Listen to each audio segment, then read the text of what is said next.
श्रीमद् भागवतम 10वां स्कंद 44 अध्याय श्लोक नंबर 14।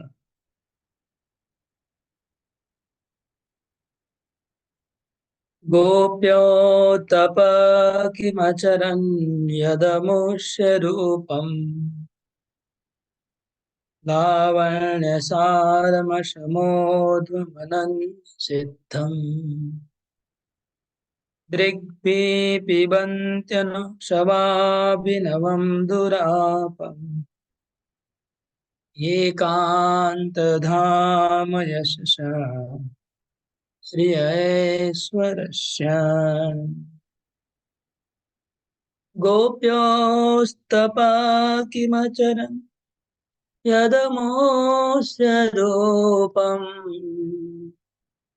लावण्यसारमसमोद्वमनन्यसेतुम् दृग्भि पिबन्त्यनुशवाभिनवम् दुरापम् एकान्तधाम शश श्रियेश्वरस्य।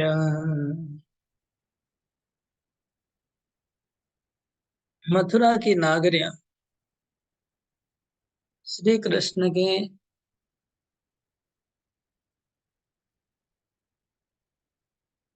वृंदावन की याद उनको आ गई।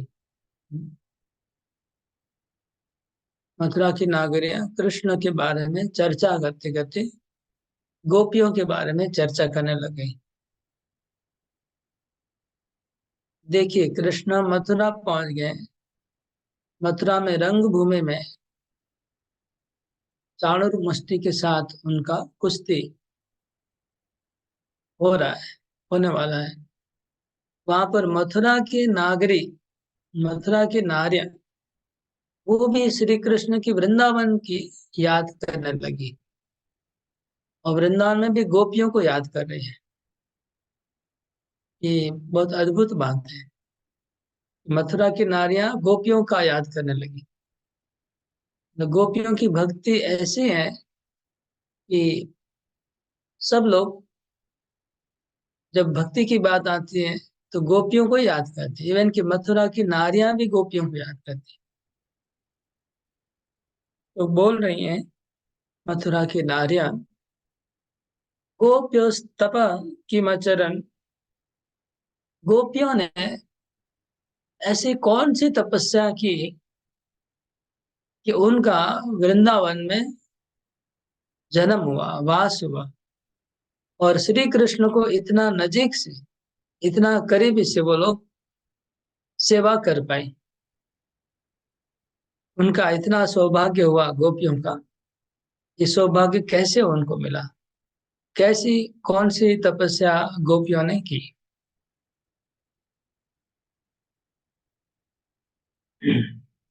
यहाँ पर हमारे आचार्य लिखते हैं कि एक मथुरा की नारी दूसरी नारी को बोल रही है कि थोड़ा पता लगाओ, अगर कोई जानकार व्यक्ति हो, कोई बड़ा ज्योतिष हो, उससे अगर पता चले कि ये फलाना फलाना तपस्या करने से, फलाना फलाना व्रत करने से श्री कृष्ण को इस तरह से वृंदावन में प्राप्त किया जाता है।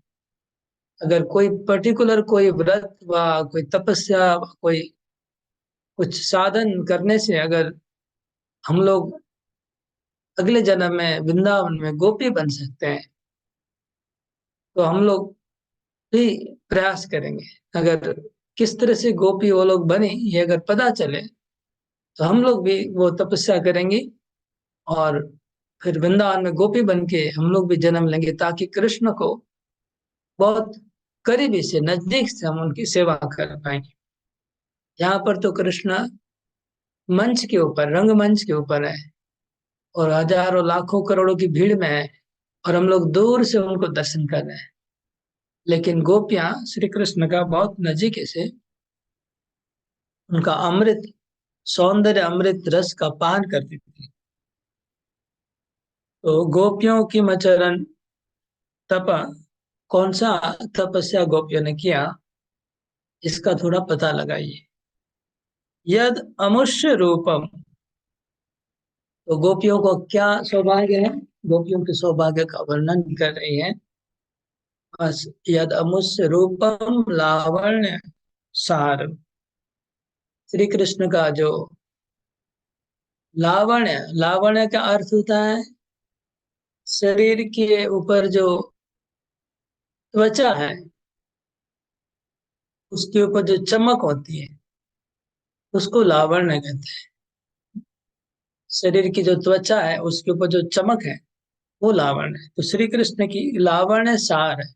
श्री कृष्ण का जो रूप है वो पूरा चमकता है।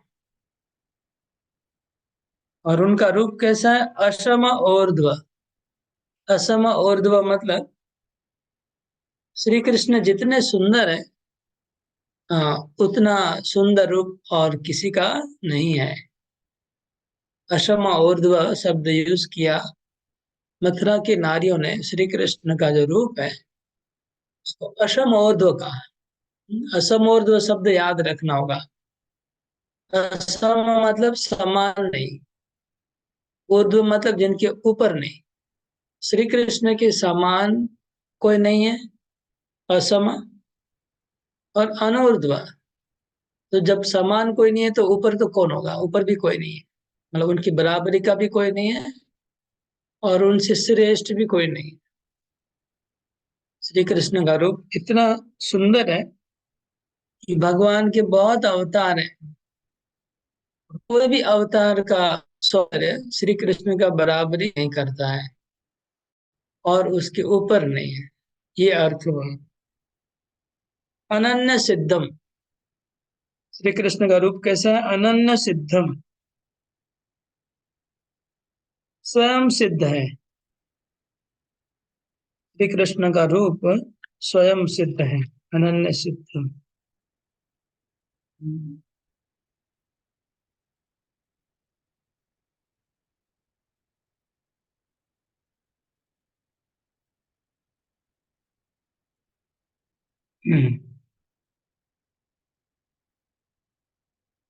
असमोर्ध्वम।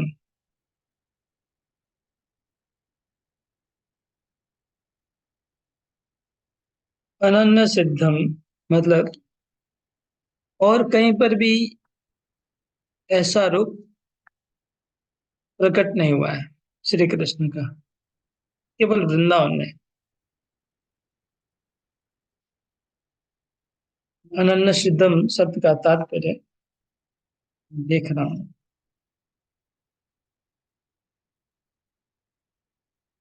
क्या लिखा है।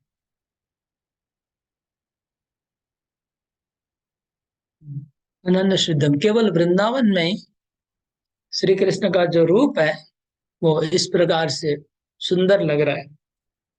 और कहीं पर भी इतना सुंदर रूप नहीं है, क्योंकि वृंदावन में कृष्ण स्वाभाविक रूप से बंसी बजाते हैं, गायों के पीछे जाते हैं, वृंदावन के जंगल के वन के फूलों की मालाएं पहनते हैं, वन के पहाड़ के गेरू से अपने मुखड़े के ऊपर, हाथों के ऊपर वो गेरू का रंग करते हैं। और ये सब सुंदरता अनन्य सिद्धम, स्वयं सिद्ध है श्री कृष्ण का रूप। लावण्य सारम असमोर्ध्वम, असमोर्ध्वम, इवन नारायण से भी अधिक सुंदर उनका रूप है, इसलिए असमोर्ध्वम कहा गया। नारायण भी जब श्री कृष्ण का रूप देखते हैं तो मोहित हो जाते हैं, ऐसा शास्त्र में लिखा है।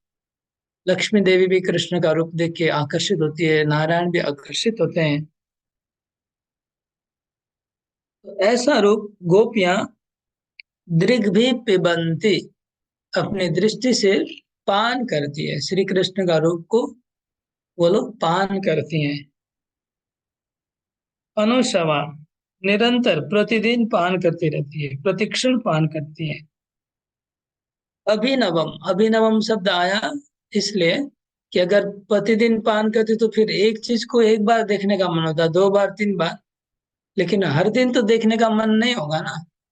इसलिए अभिनवम, अभिनवम को ना नव, नव नवायमान श्री कृष्ण रूप जब भी देखती तभी नया रूप लगता है, ऐसा लगता है कि पहले ऐसा नहीं था। आज उससे भी सुंदर, आज कल से भी सुंदर। तो जब भी श्री कृष्ण को देखते हैं, ऐसा लगता है कि कल से आज वो ज्यादा सुंदर लग रहे हैं। ये अभिनव, अभिनव का अर्थ ये हुआ। अभिनव मतलब हमेशा नया नया नया नया। हम देखते हैं कि भगवान का जो श्रृंगार होता है मंदिर में, हम जब दर्शन करते हैं तो ऐसा लगता है कि आज का श्रृंगार बहुत अच्छा है। फिर दूसरे दिन लगेगा नहीं, आज का बहुत अच्छा है।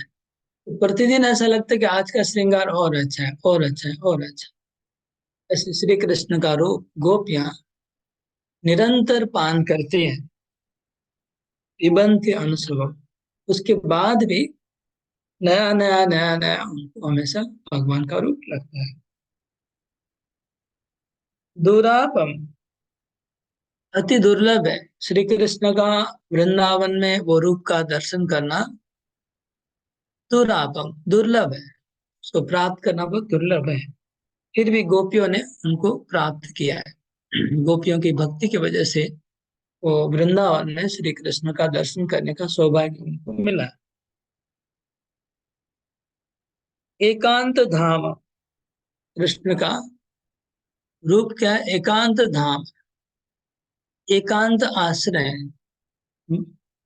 इसका तात्पर्य मैं थोड़ा देखना चाहता हूँ, मिल नहीं रहा है।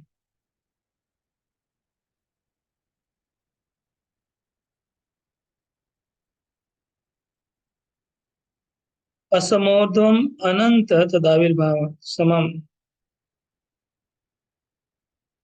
दुरापम लक्ष्म्यादि दुर्लभम। तो दुरापम का अर्थ हुआ कि लक्ष्मी को भी दुर्लभ है, इसलिए दुरापम शब्द आया। लक्ष्मी देवी, ऐसा ऐसा शास्त्र में आया है कि लक्ष्मी देवी श्री कृष्ण को प्राप्त करने के लिए तपस्या करती है। यहाँ पर वृंदावन में बेलवन है, बेलवन में लक्ष्मी देवी का मंदिर है। और कहते हैं कि लक्ष्मी देवी आज भी बेलवन में तपस्या कर रही है, हाँ, श्री कृष्ण को प्राप्त करने के लिए। लेकिन प्राप्त नहीं कर पाती है, तो इसलिए दुरापम, दुर्लभम।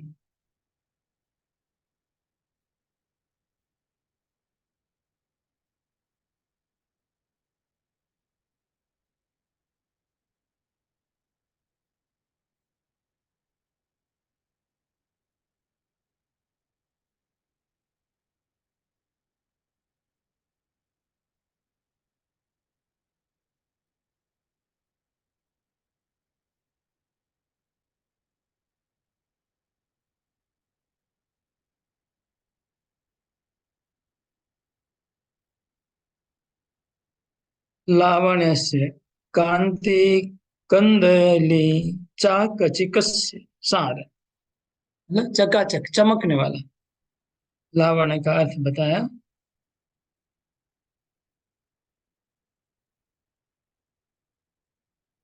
अनन्य सिद्धम स्वाभाविकम एवं।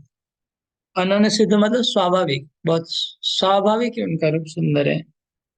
और एकांत धाम, एकांत धाम का अर्थ करते हैं जीव गोस्वामी।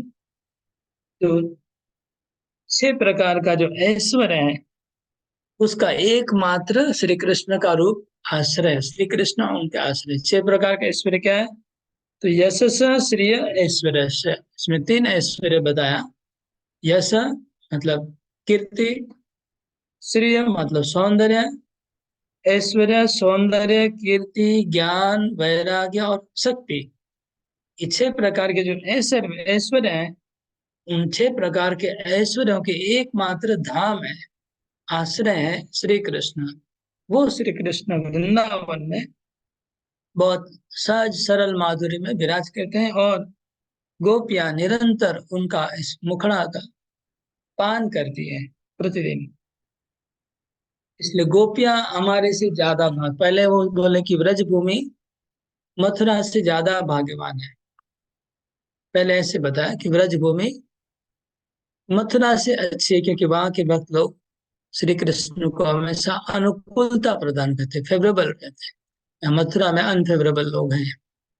फिर कहते गोपियां उनमें भी भाग्यवान है, और हम लोग को इतना भाग्य नहीं है जितना गोपियों को भाग्य प्राप्त हुआ है। अब अगले श्लोकों में, दो श्लोकों में गोपियों का भक्ति का वर्णन कर रहे हैं मथुरा की निवासिनी। हाँ, सोचिए, गोपियों की भक्ति ऐसी है कि मथुरा की नागरियां भी गोपियों की भक्ति का डिटेल में वर्णन कर रही है, और वो भी जानती है गोपियों की भक्ति कैसी होती है।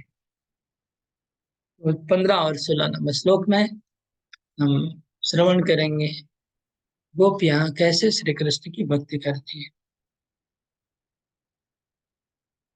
यादोहने वनने मतलो मतनोपलेप प्रें प्रेङ्खें खनार्बरुदितो क्षणमार्जनाद गायन्ति चेदमनुरक्तधियो श्रुकण्ठ्यो धन्या व्रजस्त्रिय कुरुक्रमचित्तयाना। कहते हैं गोपियां कितनी भाग्यवान है कि वो कुछ भी कार्य करती है तो उनका चित्त श्री कृष्ण में लगा रहता है। हम्म, तो कब गायन्ति चैनम अनुरक्त धियो अश्रु कंठा, जब गोपियां गायों का दोहन करती है, गाय का दूध दोती है, और जब कोई धान वगैरह कूटती है, जब दधि मंथन करती हैं, जब भी घर का लेपन करती हैं, जब अपने बच्चों को झुलाती हैं,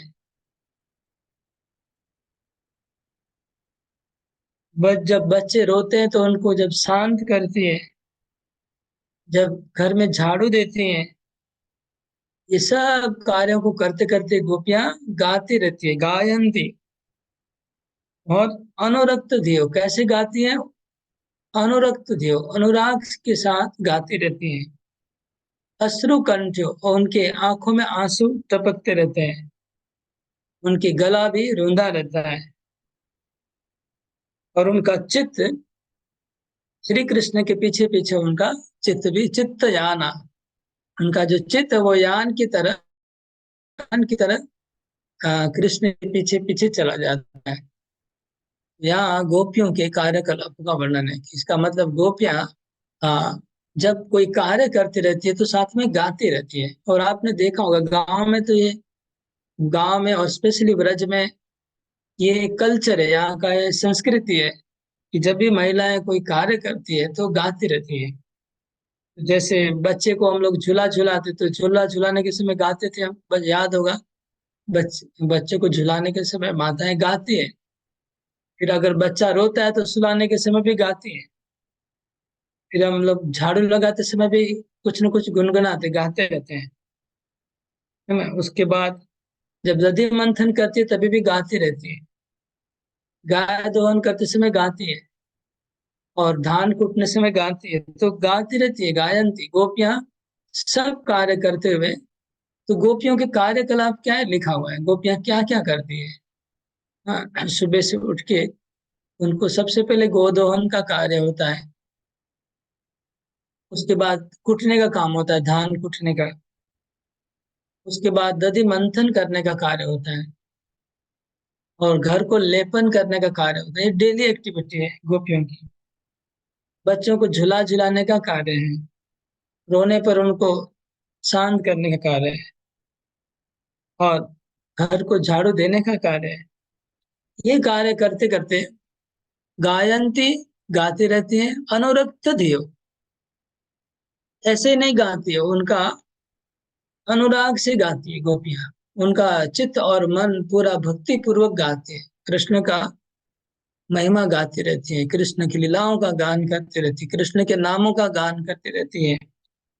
और कैसे गाती है? अश्रु कंठ्यो, उनकी आंखों में आंसू टपकते रहते हैं, और वो गाती है कृष्ण के बारे में। और उरुक्रम चित्त याना, उरुक्रम मतलब जो श्री कृष्ण चल के अभी गाय चराने गए हैं वन में, और एक घर पे अकेली है गोपियां, कृष्ण चले गए वन में, तो उनकी याद में गुरुक्रम मतलब जो कृष्ण चले गए, चल रहे हैं, उनका जो चित्त है वो यान बन गया है। यान का अर्थ दो बताए, एक तो उनका चित्त कृष्ण के पीछे चला गया, और यान का अर्थ ये हो गया कि गोपियों का चित्त आगे आगे जाता है और कृष्ण उनके पीछे पीछे जाते हैं। गोपियों का चित्त वाहन है, उस वाहन के ऊपर कृष्ण भ्रमण कर रहे हैं। कृष्ण जहां जहां भी जा रहे हैं जंगल में, गोपियों का चित्त और आगे आगे चले जा रहा है। चित्त याना। और चिंत याना का अर्थ होगा गोपियां चिंतन करती है कृष्ण का। तो ये था 15 नंबर श्लोक। हाँ, मतलब ये मुझे इसमें बहुत एक आश्चर्य लगा कि वृंदावन छोड़ के कृष्ण चले गए, लेकिन अभी भी वृंदावन का वर्णन बंद नहीं हो रहा है। कृष्ण पहुंच गए मथुरा, लेकिन अभी भी वृंदावन का वर्णन है। और गोपियों को अभी भी, गोपियों की लीला चल गई है, अभी दूसरी लीला चल रही है, लेकिन गोपियों को बार बार आता रहेगा नाम। इसके बाद कंटिन्यू आएगा, गोपियों का नाम बंद नहीं होगा, पूरे 10 12वें अंत तक चलता रहेगा कि जो भी भक्त कुछ बोलते तो वो गोपियों को याद करते हैं। यहाँ वही देख रहे हैं हम, गोपियों की लीला वापस चर्चा हो रही है। वो भी कौन करे, मथुरा की नागरियां कर रही है, जो कि देखने से तो एक एक प्रकार से देखने से तो यहाँ ईर्ष्या हो सकती है। और गोपियों को नाम लेने से भी गुस्सा आएगा कि उल्टा जनरली तो गोपियों तो उनके लिए शोध के बराबर है, क्योंकि गोपी प्राप्त नाम भी लेना नहीं चाहेंगे, लेकिन हाँ टोटली उल्टा है, वरना गोपियों की प्रशंसा ही कर रही है, उनके गुणों का गान कर रहे हैं। अगला श्लोक।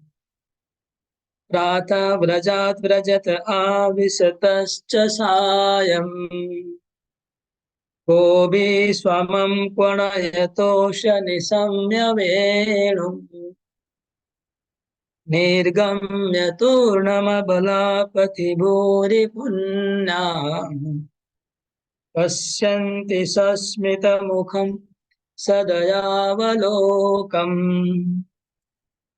प्रातः व्रजात् व्रजत आविशतश्च सायम् गोभिः समं क्वणयतोष्य निशम्य वेणुम् निर्गम्य तूर्णमबलापतिभूरिपुण्या पश्यन्ति सस्मितमुखं सदयावलोकम्। प्रातः व्रजात् व्रजत आविशतश्च सायं। जब श्री कृष्ण प्रातः सुबह सुबह सकाल व्रज से जब गाय चरने के लिए निकलते हैं, श्री कृष्ण जब व्रज से गाय चराने के लिए सब ग्वाल बालों के साथ, गायों के साथ, वो कोलाहल पूर्ण शब्दों के साथ बंसी बजाते बजाते, कोई सिंगा बजा रहा है, कोई बंसी बजा रहा है, कोई नाच रहा है, कोई गा रहा है, इस तरह से श्री कृष्ण जब निकलते हैं गाय चराते हुए, व्रज से वन में जाते हैं, और शाम को जब श्री कृष्ण गाय चरा के गोधन को लेके वापस लौटते हैं, लौटने के समय भी सब बच्चे नाचते रहते हैं, गाते रहते हैं, कोलाहल होता है, गाय की धूली आकाश में उड़ती है, और श्री कृष्ण का शरीर पूरा धूली धूसर होता है, उनके कपड़े धूल लगी रहती है, उनकी बालों में धूल लगी रहती है। और उस समय कृष्ण बंसी बजाते बजाते जब लौटते हैं, और गाय रंभाती रहती है, बच्चे कृष्ण के उस दिन की लीलाओं को गाते रहते हैं। ये जो दृश्य है, कृष्ण जब लौटते हैं, वो कृष्ण का उस दृश्य को दर्शन करने के लिए प्रातः और सायं, सुबह शाम दोनों बार गोपियां, जैसे उनको दूर से आवाज आता है कि कृष्ण लौट रहे हैं, सब गोपियां अपना घर का सब काम छोड़ के तुरंत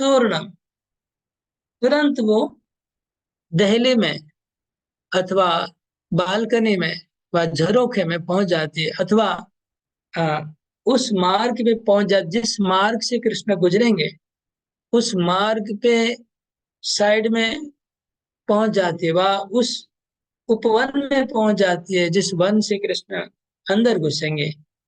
और बहुत ऐसे पॉइंट पे खड़ी हो जाती है जहां से कृष्ण का बहुत बिल्कुल फेस टू फेस दर्शन कर पाएंगे और अच्छे से दर्शन होगा, वहां खड़ी हो जाती है गोपियां। तो ये प्रतिदिन का उनका लीला हो गया, प्रतिदिन सुबह और शाम को। सुबह जैसे ही घर से कृष्ण निकलेंगे, सब गोपियां पहले से मतलब तैयार होती, कब कृष्ण निकलेंगे कब निकलेंगे, जैसे ही निकलेंगे सब लोग, सब गोपियां आ जाएंगी और कृष्ण सबको देखते देखते जाते हैं। जब कृष्ण वापस आते हैं, फिर सब गोपियां सब अपने अपने झरोखे में खड़ी हो जाएगी। तो ये 365 दिन, मतलब उनको इस कोई बोरिंग नहीं समझना चाहिए, कोई अगाते नहीं है। हर दिन देखते देखते उनका मन नहीं भरता है। जैसे रथ यात्रा जब आती है, जब रथ आता है, तो आप लोग देखे होंगे, जब रथ यात्रा कहीं पर भी किसी भी शहर में, चाहे कलकत्ता हो चाहे दुर्गापुर हो, जब रथ निकलता है, सब लोग सब छोड़ के रास्ते पे साइड में खड़े हो जाते हैं रथ को देखने के लिए। जब उल्टा रथ आता तो फिर सब लोग देखने को आ जाते हैं। तो साल में एक बार होता है यहाँ, डेली कृष्ण डेली सुबह निकलते हैं, सब गोपियां दर्शन करने के लिए खड़ी हो जाती है, और शाम को फिर कृष्ण आते सब खड़े हो जाते हैं और वो श्री कृष्ण का इस रूप का दर्शन करते हैं। पति भूरी पुण्य, तो बहुत पुण्यवान है गोपियां, वो लोग प्रतिदिन श्री कृष्ण का इस रूप का दर्शन कर पा रहे हैं। सस्मित मुखम सदयावलोकम, यहाँ पर श्री कृष्ण का आ, व्यवहार का बात करें सुखदेव गोस्वामी, कि वो सस्मित मुखम, भगवान का मुखड़ा सस्मित है, और सदया अवलोकम, ये इसका तात्पर्य है कि गोपियां दिन भर श्री कृष्ण का दर्शन नहीं करने की वजह से उनके मन में उत्ताप होता है। हम कृष्ण का दर्शन नहीं कर पा रहे, कृष्ण कहाँ होंगे इस समय, कब लौटेंगे दर्शन।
हरे कृष्णा। हरे बोल। ये मेरा चला गया था इंटरनेट कनेक्शन।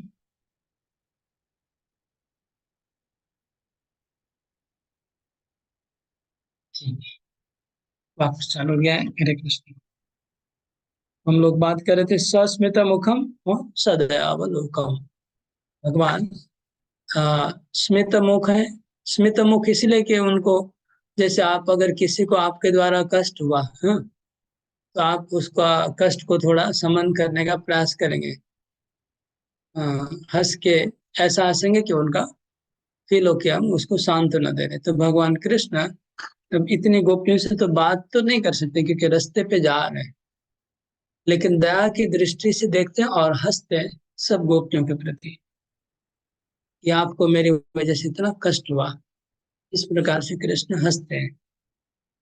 तो ये सब बातें मथुरा की नारियां सोचिए, ये सब इतना डिटेल वो याद कर रही हैं कि वृंदावन में क्या हो रहा है, गोपियां क्या कर रही है, कैसे भक्ति कर रही है, ये बात मथुरा की नारियां चर्चा कर रही है आपस में।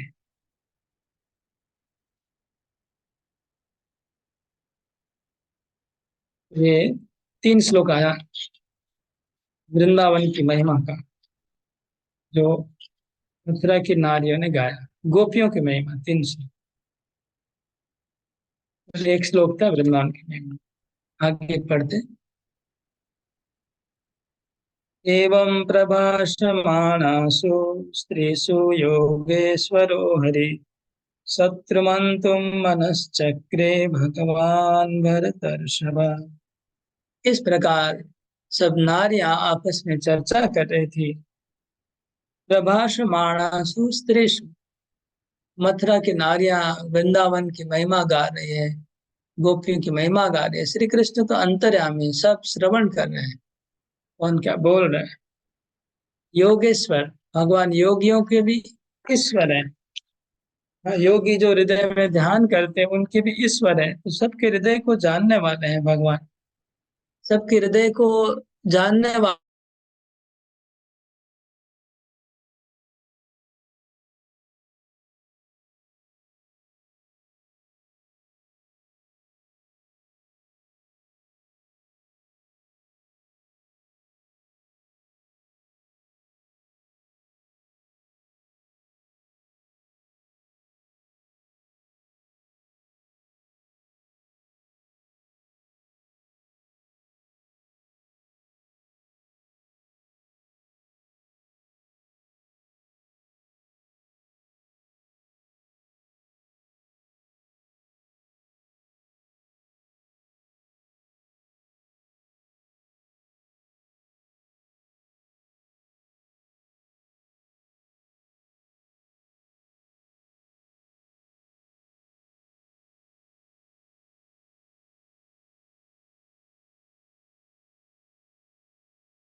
नेट का बड़ा प्रॉब्लम है।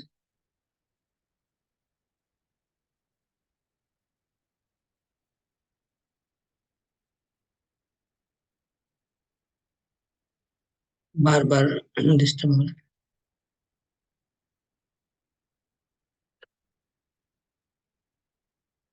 ओके। तो हम चर्चा कर रहे थे जब भगवान योगेश्वर हरि, हरि का अर्थ है हरण करने वाले, तो मैंने क्या हरण करने को बोला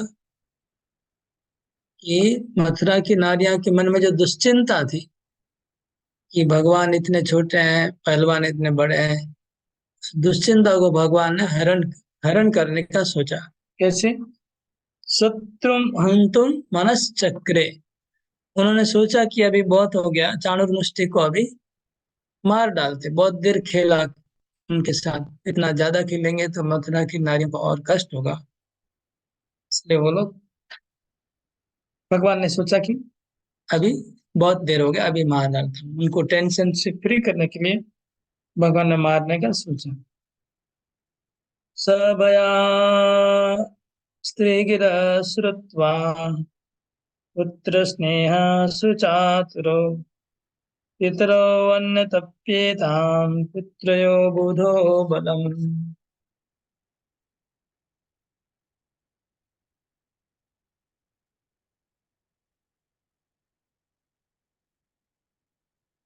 स्त्रियों की ये भयपूर्ण बातें माता पिता देवकी वसुदेव भी पास के जेल खाने में बैठे सुन रहे थे। फिर पुत्र स्नेह शोक से विवल हो गए।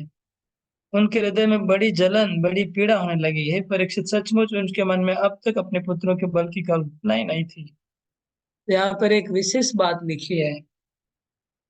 सुखदेव गोस्वामी बहुत दूर तक कैप्चर कर रहे हैं कि वसुदेव और देव की जेल में थे। वो बात भी इधर कंफर्म हो गया। वो लोग जेल में थे तो उनको भी यहाँ पर का जो जो समाचार उनको भी मिला, उन्होंने भी श्रवण किया ये बातों को, जो बातें चर्चा हो रही थी वो बात उन्होंने भी श्रवण किया। उनको भी कान में आया कि कृष्ण बलराम बहुत सुकुमार हैं और बड़े बड़े पहलवान से भिड़ाया गया है, कंस उसको मारने का प्रयास कर रहा है। तो जैसे ही वसुदेव देवकी ने बात सुना, हम्म पितरों अनुतप्त, अनुतप्त हो गए दोनों। पितरों मतलब माता पिता दोनों, अनुतप्त हो, बहुत हृदय से जलने लगे दोनों, बहुत दुखी हो गए।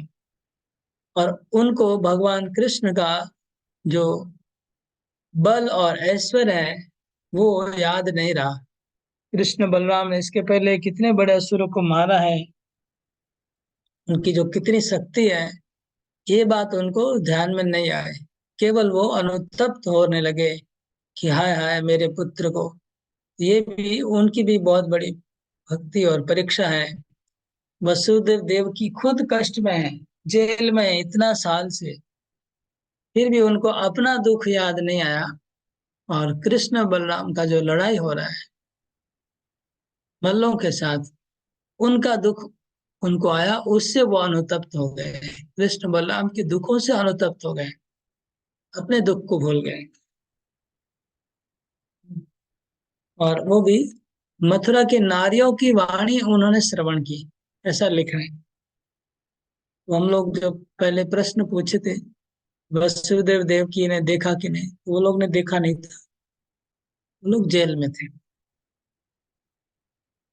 तेस्ते निरुद्ध विद्धिभिर् विविधैरच्युतेतरो युधाते यथा न्यूनम् तथैव बलमुष्टिको।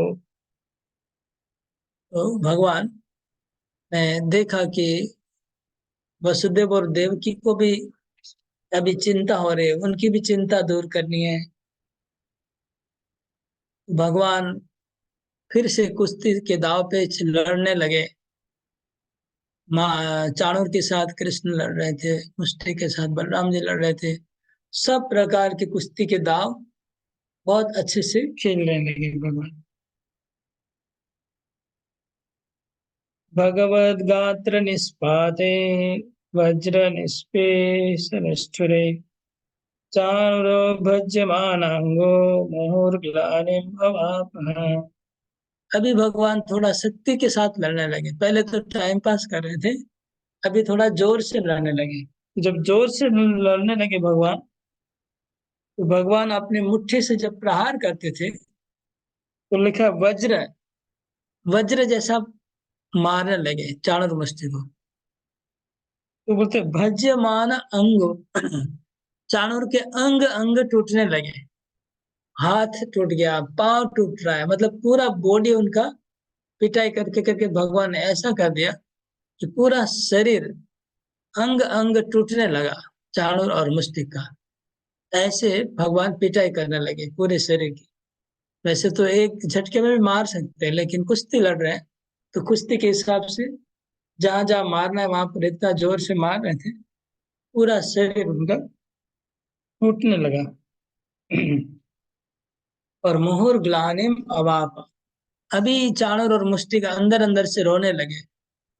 ग्लानि मत ग्लानि, बहुत ग्लानि का अनुभव करने लगे, बहुत ही कष्ट, दुख, दर्द, पीड़ा होने लगी, पीड़ा से कातर हो गए दोनों।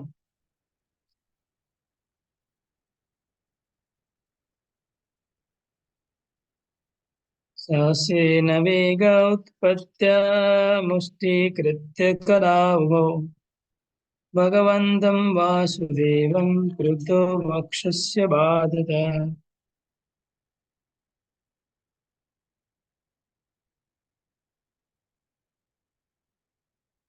तब चाणूर क्रोधित हो गया। चाणूर का जब लगा कि अभी मरने लगेगा, मर रहा है, तो बहुत क्रोध, बहुत शक्ति को इकट्ठा किया और बाज की तरह भगवान के ऊपर झपटा। बाज की तरह भगवान के ऊपर टूट पड़ा चाणूर, और भगवान को गिरा दिया, कृष्ण को गिरा दिया और उनकी छाती पे बैठ गया। छाती पे बैठ के दोनों मुट्ठी से भगवान को मारने लगा। सोचिए कृष्ण की लीला कैसी है। कृष्ण अलाव कर रहे हैं तभी तो ये सब कर पा रहा है, नहीं तो क्या होता। तो कृष्ण को गिरा दिया है, और उसके ऊपर चाणूर अपना मुट्ठी से जोर जोर से प्रहार कर रहा है, वक्ष के ऊपर। नाचलत तत्प्रहारेण माला हतैव द्विपा बहवो निर्गृह्य चाणूरं बहुशो भ्रामयन् हरि। लेकिन इतना मारने के बाद भी भगवान को कुछ नहीं हुआ। जैसे माला हत इव द्विपो, जैसे हाथी को अगर फूल की माला से कोई मारना शुरू करे, तो हाथी को क्या होगा। फूल की माला से अगर हाथी को मारा जाए तो कैसा दर्द होगा। बोलने कि भगवान को ऐसा ही लग रहा था जैसे कोई हाथी को फूल की माला से मारता हो। चाणूर मुष्टि की मार भी ऐसा ही लग रही थी भगवान। इसके बाद भगवान ने क्या किया, चाणूर का जो मार रहा था ना, वो दोनों हाथ को पकड़ लिया, मारने के दोनों हाथ को पकड़ लिया।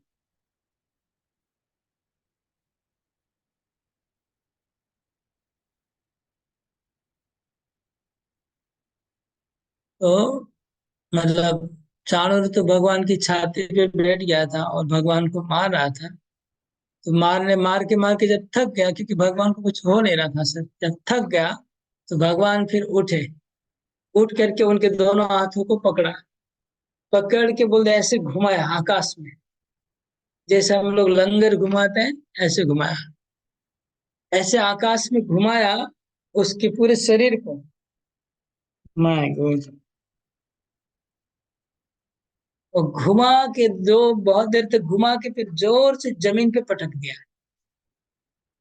अब क्या बचेगा ऐसा पटकने के बाद। बहुत देर तक घुमा के भूमि पे पटका, और उसके प्राण निकल गए। पटका तो उनका प्राण निकल गए, प्राण निकल गए। विश्रस्ता अकल्प ये ससुर इंद्रध्वज इवापत। उसकी वेशभूषा बिखर गई, उनके बाल पूरे बिखर गए, माला पहने थे बिखरे थे।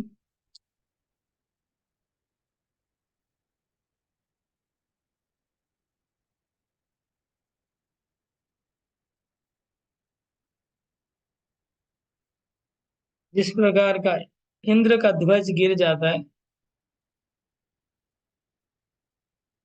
ऐसे वो गिर गया। इंद्र ध्वज का पता नहीं है, अगर लिखा होगा तो अलग बात है।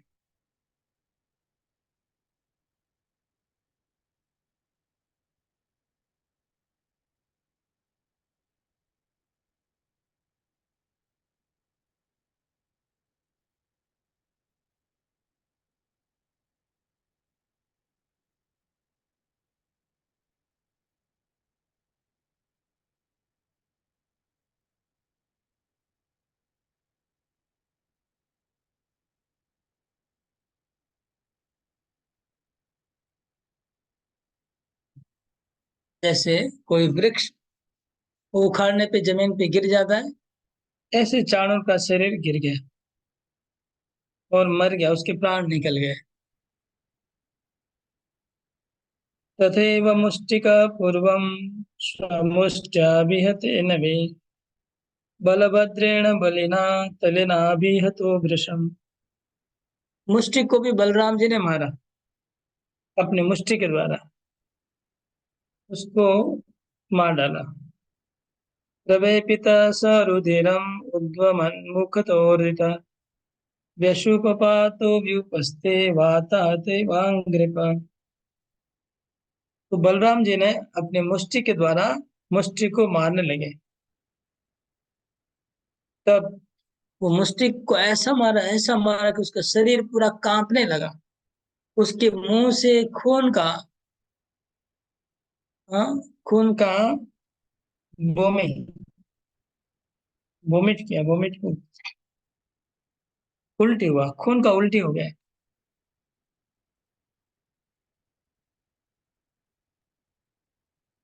मुष्टिक ने भी पहले बलराम जी को गुस्सा मारा, इस पर बलराम जी उसके बड़े जोर से एक तमाचा चढ़ा दिया।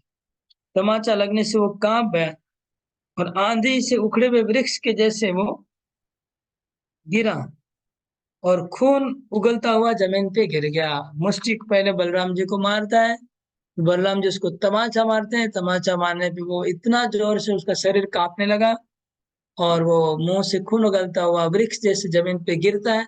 सधड़ाम से मुष्टिक भी जमीन पे गिर पड़ा। हे परीक्षित, इसके बाद योद्धाओं में श्रेष्ठ भगवान बलराम जी अपने सामने आते ही कूट नामक पहलवान को खेल में बाएं हाथ में गुस्से से अपेक्षा पूर्वक मारा।